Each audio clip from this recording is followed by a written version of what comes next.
Oi, pessoal, tudo bem? Mais um Pode Falar Mãe no ar e aproveitando o gancho da semana em que se comemora o Dia das Crianças, nós vamos trazer uma série de 3 episódios sobre crianças com desenvolvimento atípico. Começamos hoje, então, falando sobre paralisia cerebral. Quem vai me ajudar nessa tarefa, então, é a Maria Isabel Moraes de Assini, que é neurologista infantil, trabalha diretamente com crianças e famílias que vivem essa realidade, né, Isabel? Muito obrigada por aceitar nosso convite. Obrigada, Larissa, é um prazer. Vamos começar explicando o que é a paralisia cerebral? Bom, a paralisia cerebral é o nome que a gente dá para indivíduos que tiveram algum tipo de lesão em sistema nervoso central, né, no cérebro, nos 2 primeiros anos de vida.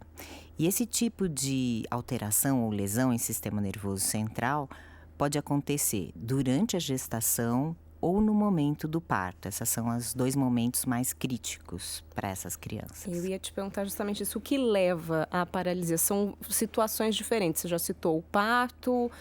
O que pode acontecer? Você fala em momento difícil, seria uma falta de oxigênio para o bebê, né? Como que funciona isso? Às vezes um trabalho de parto prolongado pode ser uma causa.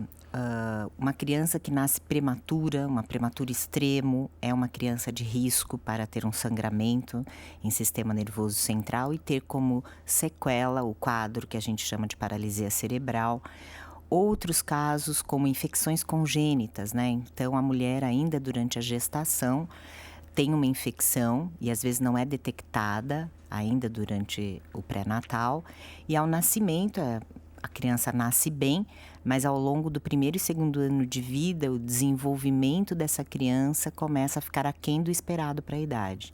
Então, ela mostra um atraso do desenvolvimento motor, de fala e de comportamento, e aí ela, nessa busca do porquê do atraso dessa criança, a gente acaba pesquisando, chega ao diagnóstico de paralisia cerebral e uma das etiologias pode ser uma infecção congênita, né? Como, por exemplo, o Zika vírus. E pelo que você está me explicando, então, existem tipos diferentes, né? A gente pensa em níveis, mas acho que o termo mais correto é esse. São tipos diferentes de paralisia que vão comprometer de maneiras diferentes o desenvolvimento da criança. Isso mesmo, a gente costuma falar em subtipos de paralisia cerebral. Então, existem várias formas de classificar aí os diferentes níveis de dificuldade motora, né? Existem várias escalas, mas o que é mais clássico, né? O que é conhecido é a forma de acometimento dos membros. Então, nós temos vários subtipos, como a hemiparesia, onde um hemicorpo é acometido, né, braço e perna. Nós temos a diparesia, onde apenas as pernas são acometidas, ou então a tetraparesia, que seria a forma mais severa, onde tanto os braços quanto as pernas são acometidas e tem aí o déficit motor. Bom, antes de seguir aqui com as explicações, então, eu queria convidar para a nossa conversa a Marcela Mendonça, que é mãe da Luísa, do Arthur e do Bruno. Já é a segunda vez que eu tenho o prazer de entrevistar a Marcela, então só tenho a agradecer a disponibilidade de compartilhar mais uma vez aqui essa história, viu, Marcela? Eu fico feliz, Larissa, sempre com o convite, viu? Conte sempre com a gente aqui. Começa então contando pra gente um pouquinho da sua jornada com a maternidade, principalmente a história do Bruno, que é o nosso foco aqui. Sim, eu sou mãe de 3, né? Sou mãe da Luísa, de 8 anos. Sou mãe do Arthur, que quando nasceu foi morar no céu. E sou mãe do Bruno, que é uma criança com deficiência. E a Luísa, eu tive ela de parto normal, né? Foi um parto totalmente tranquilo, né? E o Arthur, meu segundo filho, eu perdi ele por um descolamento de placenta, né? Que aí depois eu fui descobrir que eu tinha uma trombofilia hereditária que causa o descolamento de placenta no final da gestação. E quando nós fomos planejar o Bruno, né? Eu fiz todo um acompanhamento com o obstetra de gestação de risco. E a gente começou a fazer um tratamento, né? Com as injeções de enoxaparina sódica para poder ajudar em relação à trombofilia. Porém, eu tive outro descolamento de placenta que causou, né, uma anóxia no Bruninho. Como que foi esse momento para você, Marcela? No hospital, você já foi informada, né, das necessidades especiais do Bruno? Como foi essa... Eu queria que você falasse um pouquinho sobre a aceitação mesmo, né? Que acho que é o principal, o primeiro grande desafio aí para os pais, né? E quando o Bruno teve anóxia, ele teve uma anóxia muito severa, né? Foi de 15 minutos, então nasceu parado, né? O termo técnico que os médicos usam. E ele teve, até os 7 dias, ele ficou entubado. Foi uma criança que teve muitas. Até o 3º dia, ele não tinha condições de viver mesmo, né? Os médicos realmente alertavam muito que ele não iria sobreviver.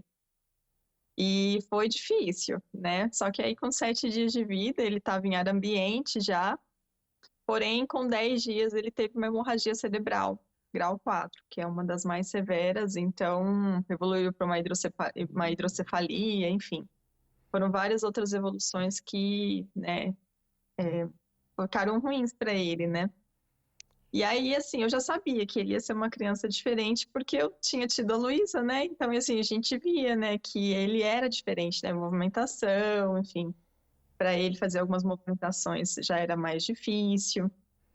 E aí, quando os médicos vieram falar, né, assim, até eles tentam, né, ao máximo florear pra gente, né? Que eu ia ser uma mãe especial, né? Enfim, mas eu falei, eu não quero ser mãe especial, eu quero ser uma mãe normal mesmo. Como todas as outras, todas as mães são especiais, né? Sim, com Só certeza. que aí eles tentaram, né? E falaram que o Bruno tinha uma encefalopatia hipoxisquêmica, né? E então aí veio o termo da paralisia cerebral. Isabel, você que trabalha aí diretamente, né, com várias famílias que vivem essa realidade, eu imagino que esse seja um dos principais, assim, um dos momentos mais críticos, né? Essa aceitação dos pais, né? Sim, eu tenho alguns casos, né? Eu fui fazer neurologia infantil por conta das crianças com paralisia cerebral. Então é um tema muito, muito especial para mim. É muito querido para mim, porque foi um desafio. Então é um desafio também para o médico levar essa notícia, porque ela que é mãe, né? Vocês mães, a gente idealiza uma criança, a gente sonha com uma criança. E nós, médicos, parece que nós vamos lá destruir uma série de sonhos, né? Nós temos que colocar que vem uma outra criança, diferente daquela imaginada. Então, é muito difícil pra gente também, né? Por mais que o médico tente florear, como ela falou, acho que é isso mesmo, né? A gente tem medo também, nós somos seres humanos como todos, nós também temos medo de como falar, né? Falar sobre um ser tão importante que é o filho, falar o que pode acontecer. Então, você vai encontrar, às vezes, extremos, médicos que vão dizer só coisas ruins que vão acontecer, ou médicos que vão amenizar, né, o que pode acontecer. E, na verdade, nem 8 nem 80. A gente vai ter que encontrar um equilíbrio sobre isso. E a aceitação, ela é muito variada, Larissa, é muito variável entre as pessoas. Então, eu tenho desde casais que estão juntos, muito unidos e com uma criança provavelmente parecida com o Bruno, né, que teve hidrocefalia. Quando a gente coloca uma válvula numa criança, às vezes acontecem várias intercorrências e várias trocas de válvula, né? Ter esse corpo estranho sempre é um motivo de estresse para essa família, ela sempre fica preocupada se vai acontecer alguma coisa com a válvula. Isso é só uma das intercorrências, né, que acontece. Então a gente tem desde famílias que estão juntas, que levam a firme, muito esperançosas, até outras famílias de crianças que sofrem demais. A cada consulta ainda existe uma grande negação. Então, eu tenho uma família de uma menininha linda, de 4 anos de idade, que eu nunca vi essa menina ainda na cadeira de rodas, por exemplo, porque a família não aceita colocá-la numa cadeira, né?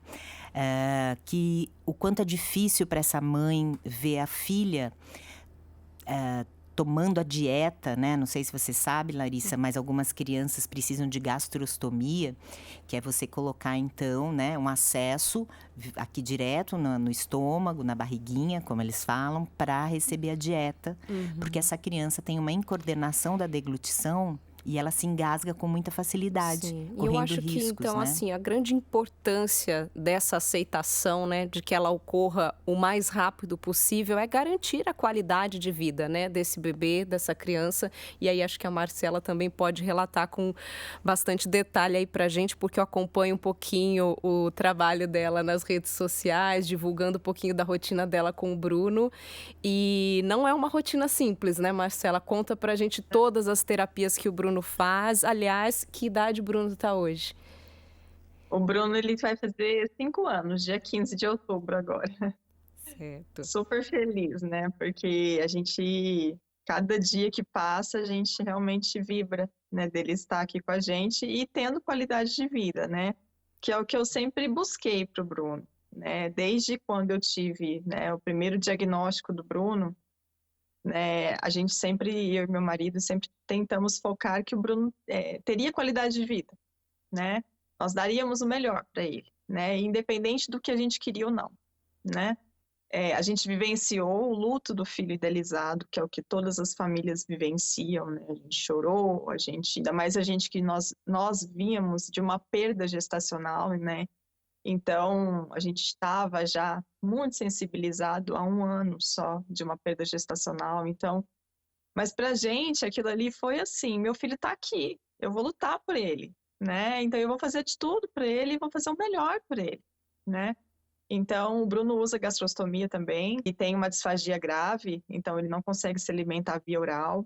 E foi uma das primeiras coisas que a gente, né, viu, porque se sonha alimentar, amamentar, o Bruno não conseguia. Apesar de que até o meu até os 6 meses, eu consegui tirar o leite, passar para ele por sonda. Eu amamentei ele da minha forma, né?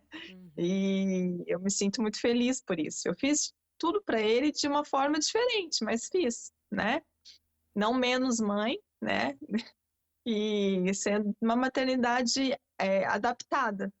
Sim. A gente levou ele desde quando ele saiu. Ele nasceu num hospital grande, né? Então ele já tinha terapia ocupacional, fono, fiz dentro do próprio hospital, mas ele já saiu com todo o protocolo, né? E para a gente foi difícil, porque a gente queria ir para o shopping, queria ir para as festinhas, né? Sim. Não queria levar ele em terapia, né? E tinha a irmãzinha ainda, né? Que, assim, né, vivenciou toda uma experiência do irmão no hospital, né? Voltando para casa com sonda, né? Então, a gente tentou, né, assim, ao máximo, né? Conseguir absorver isso de uma forma mais tranquila possível, né? E tentar seguir. Pode acontecer com qualquer pessoa, né? O filho é um Marcela, livro eu em acho branco, né? importante você relatar também pra gente, assim, o quanto você nota que esses tratamentos, essa fisioterapia, fono, o quanto tudo isso realmente traz qualidade, né, para a vida do Bruno. Quais são as terapias que ele ainda faz hoje e o que que você nota, né, no dia em que ele faz? Você consegue notar essa diferença na rotina dele? Muito. O Bruno hoje ele tem uma terapia completa, né? A gente faz fisioterapia motora, né?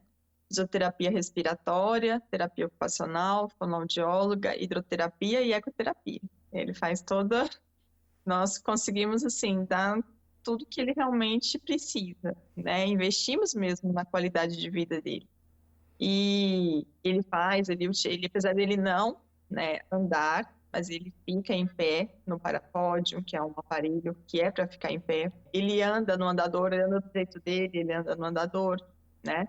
E a gente utiliza órteses para tentar ao máximo, né, não deixar ele ter algumas deformidades, né? Então a gente tenta de tudo para realmente dar qualidade de vida para ele.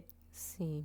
E Isabel, para quem é leigo aí, né, no assunto e acompanha tudo isso mais de longe, fica também aquela dúvida assim, é um quadro reversível, né? Uma criança com paralisia cerebral, ela pode um dia ter uma independência? Como funciona isso? Vai depender, né, do tipo da paralisia? Boa pergunta.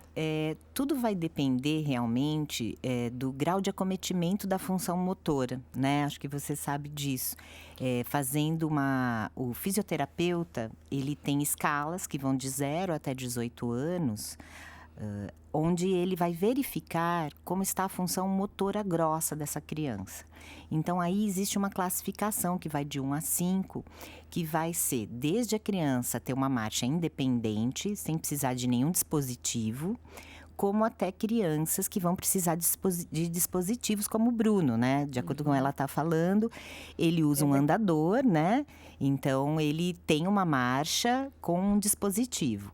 Então, isso que ela falou, né, de colocar em pé no parapódio, é muito importante, pensando na qualidade de vida do indivíduo. Porque é muito importante ficar em pé e fazer uma descarga de peso sobre os membros inferiores para evitar luxação de quadril, né? Então, tudo que ela diz pra gente das reabilitações que o Bruno faz é em busca de uma melhora do que é possível e uma manutenção das coisas boas, né? Da função motora boa que ele tem. Então, evitar contraturas musculares, né? Usando as órteses, e usando às vezes até alguns fármacos, né? Que a gente pode utilizar para ajudar no alongamento, posicionando a criança na cadeira, posicionando ela no andador, porque nós precisamos pensar muito na saúde osteomuscular dessa criança, né? A Marcela adiantou alguns profissionais, né? Citou alguns, mas eu queria que você também falasse, né? Quais são os profissionais que tratam, né? Que ajudam nesse tratamento? É uma equipe grande, né? Eu acredito que a Marcela, quando saiu com o Bruno do hospital, ficou até meio apavorada em quantos lugares ela tinha que ir, né? No neurologista, no ortopedista, passar no gastropediatra por conta da gastrostomia, no fisioterapeuta, na fono, na TO, na nutricionista, né? Então, é uma lista gigantesca de profissionais que, à medida que a criança vai crescendo e que a família vai se empoderando, né? Porque a família ela aprende muito, né? Ela vai sabendo cuidar dessa criança, às vezes muito melhor do que muitos profissionais, né? Então, sabe qual é a melhor posição para passar a dieta, sabe o que está incomodando a criança, sabe do que ele gosta, né? Então, no início, realmente é uma gama muito grande de profissionais, que isso pode ser um pouco assustador no início, né? E aí, à medida que essa criança vai se acomodando, que nós vamos percebendo que ela já vai tendo autonomia e que a própria família também vai tendo essa autonomia, vai se espaçando as consultas, por exemplo, nos médicos, né? No ortopedista, na neurologia, e vai ficando mesmo com a equipe multidisciplinar. Sim. O físio, fono e TO, eu vejo que são aqueles companheiros fiéis, semanais, que estão com essa criança por muitos anos, né? Por isso a gente reforça aqui, né, a importância da aceitação quanto antes, né, de deixar um pouquinho do medo de lado e partir para a luta aí, para o trabalho de pai e mãe, né, que a gente sabe que é bem árduo. E tem muito a questão também do preconceito, né? A Marcela também lida com isso diariamente, acompanha algumas publicações dela que me deixam assim chocada, indignada, né, Marcela, porque é impressionante, assim, o quanto o ser humano é capaz de ser maldoso, né, em algumas situações, e ela mesma relata que recebe desses depoimentos de mulheres que também são mães, o que é ainda mais absurdo, né? E como é isso, Marcela? Como é lidar com esse preconceito? Eu falo que é a parte mais difícil, né? Cuidar do meu filho é fácil. O difícil é ele dar tudo para ele que ele precisa e lidar ainda com o preconceito da sociedade. A gente, nas redes sociais, as pessoas ficam corajosas, né? E falam o que quer, né? O que Ou gostaria não, de eu falar na digo que vida são real. bem covardes, né? Porque a gente não sabe quem é, então aí elas se encorajam para falar absurdos, né? Mas enfim, siga. E assim, acabam falando que eu sou egoísta, enfim, que eu mantenho meu filho vivo à toa, que meu filho é um vegetal e que meu filho, né, enfim, são tantas palavras horrorosas que, assim, magoa, porque eu sou mãe, né? E o que eu vejo muito, assim, como se imaginassem meu filho um pedaço de um objeto, né? Como se não tivesse sentimentos, como se ele não existisse, que eu simplesmente, esses dias atrás até uma mulher, mãe, né, que eu sou mãe triste, né, você vê que são fotos com pessoas com filhos, né, falando que eu faço meu filho de boneco, né? E não é isso, meu filho tem sentimentos, meu filho é uma pessoa, né? Tanto é que a pessoa com deficiência, ele é uma pessoa antes dele ter uma condição, né? Então as pessoas se esquecem muito disso, né? E é triste, né? A gente sai na rua, são muitos olhares, eu sei que às vezes antigamente, né, se escondia muito a pessoa com deficiência, né? Sim, tem muita Hoje, graças ignorância a Deus, ainda. se tem muita forma, né? A acessibilidade cada vez está melhorando mais, então a gente consegue sair mais, né? Então as pessoas acabam ficando, às vezes eu vou passar dieta para ele na rua, as pessoas, nossa, o que é isso, né? O preconceito é Mas muito grande, né, Sim, Marcela? O preconceito muito, pela falta de conhecimento. com Porque as certeza. pessoas associam esse nome paralisia cerebral, por isso que às vezes é um nome um pouco criticado, né, Marcela? Como se fosse um ser paralisado por Sim. completo, né? E Como se ele não até tivesse nenhuma capacidade. Não é real ia pedir isso. a sua ajuda, inclusive agora, Isabel, a gente já está caminhando um pouquinho para o final aqui da conversa, mas o que colabora também muitas vezes com esse preconceito é até uma certa confusão que as pessoas que não têm conhecimento fazem da paralisia com a deficiência mental, por exemplo. São coisas diferentes, né? Sim, são coisas diferentes, né? O fato, esse termo paralisia cerebral, ele até é muitas vezes criticado porque incute, né? Dá uma impressão de que esse ser realmente não faz nada. Que é o que a Marcela está falando, é um vegetal, não faz nada. E não é nada disso. Esse termo vem do fato de que a dificuldade motora dos membros é decorrente de uma lesão cerebral. Por isso, vem o nome paralisia cerebral. É uma paralisia em decorrência a algo no cérebro, né? Bem simplisticamente falando. Para tentar diferenciar do indivíduo que tem uma paralisia em um membro, por exemplo, por um acidente, por uma lesão periférica, somente por isso. E ter uma paralisia cerebral não é sinônimo de uma deficiência intelectual. Né? Então, nós temos vários subtipos aí. Eu mesma faço questão de fazer essa declaração. Dei aula em faculdade, uma faculdade de psicologia aqui da região. E uma das minhas alunas, Marcela, tinha paralisia cerebral, tá? E ela simplesmente era uma das melhores alunas, né? Ela se formou, tinha sim o preconceito. Algumas pessoas não queriam passar na clínica com ela, mas já outras queriam. Né? Ela foi na festa de formatura com o namorado. Então, a gente que lida com essas crianças e com esses adultos, né? Fica muito feliz porque é uma vitória estar nos lugares. Então, eu acho que isso é um exemplo importante. Os pais dessas crianças, não importa o nível de gravidade, eles têm que sair de casa. Não tem, é muito difícil, né, Marcela? Não é fácil as primeiras vezes.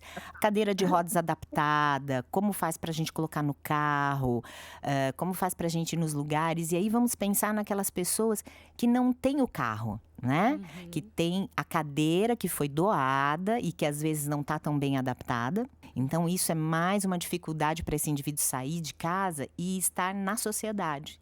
Porque as pessoas têm que entender que é direito delas estarem no shopping, estarem no campo de futebol, estarem em qualquer lugar que elas queiram estar. Porque elas são pessoas como nós. Perfeito. Né? E o preconceito vem realmente de casa. Eu acho que é muito da falta de conhecimento, né? A falta de conhecimento leva a pessoas dizerem coisas sem sentido, coisas cruéis para essas mães, né? Acho que Isabel já deu um recado mais do que completo aqui como profissional, então vou pedir para Marcela encerrar aqui o nosso episódio trazendo uma mensagem também de uma mãe atípica. eu falo que nas redes sociais, eu viro a chata da inclusão, né? Tudo eu quero incluir o meu filho, né? Todo mundo fala assim, lá vem a Marcela falar sobre inclusão de novo. Mas o meu sonho é não falar mais sobre inclusão. Meu sonho é falar sobre convivência. O dia que todos nós aprendemos a conviver, né? Ter lugares acessíveis, não preconceito, né? Realmente existir essa convivência real mesmo. Já vai ser uma felicidade, acho que para todas as famílias, né? Que tem pessoas com deficiência, que tem crianças com paralisia, né? Cerebral e outras deficiências em si. Então, eu deixo aqui todo o meu apoio, saiam, sejam vistos, né? A gente realmente tem que mostrar para a sociedade que nós existimos. Meu filho existe, meu filho está aqui, ele tem sentimentos, ele tem direitos, e ele tem direito como qualquer outra criança, né? De brincar, de ele anda do jeitinho dele, com a cadeirinha dele, e eu sempre falo, ele anda de cadeira, né? E tá tudo bem, tá tudo certo, ele come como qualquer outra pessoa, ele come via gastrostomia, né? Quantas pessoas comem e nem sentem o gosto do alimento, né? Direito, né? Então, assim, a gente tem que parar de repensar mesmo, né? Em relação a tudo isso, né? E começar a abrir mais a mente. Perfeito, espero que a gente também com esse episódio colabore nesse sentido. Muito obrigada mais uma vez, viu, Marcela, por dividir sua história aqui com a gente. Obrigada, eu agradeço muito. Eu falo que todos nós somos multiplicadores. Mesmo que nós não tenhamos nenhuma pessoa com deficiência na família, né, é nosso dever multiplicar, né? Todos nós somos de carne e osso, né? A gente não sabe um dia teremos mães, avós, enfim, né? A gente acha que só pessoas com deficiência são crianças, mas viraremos adultos, né? Então, eu agradeço novamente essa oportunidade de estar falando aqui e fico muito feliz pela oportunidade. Obrigada e obrigada, Isabel, mais uma Marcela, vez. Obrigada, Larissa. Foi um prazer falar com vocês. Voltamos então na semana que vem com mais um episódio especial da nossa série. Sempre lembro que se você gostou do que você ouviu aqui, curta, compartilhe, siga o nosso podcast nas plataformas de áudio, se inscreva no nosso canal no YouTube e todos os detalhes de todos os episódios você encontra no podefalarmãe.com.br. Muito obrigada, até semana que vem.